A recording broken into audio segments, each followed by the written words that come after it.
Hi! In front of me is Samsung Galaxy A14 and today I would like to show you how you can block app notifications on this Samsung.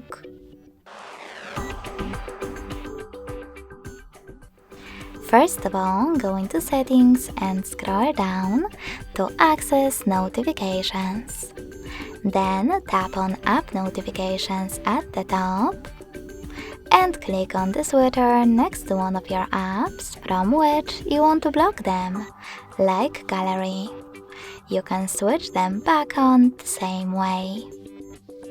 If you want to, you can always select all and tap on one of those filters, like most frequent.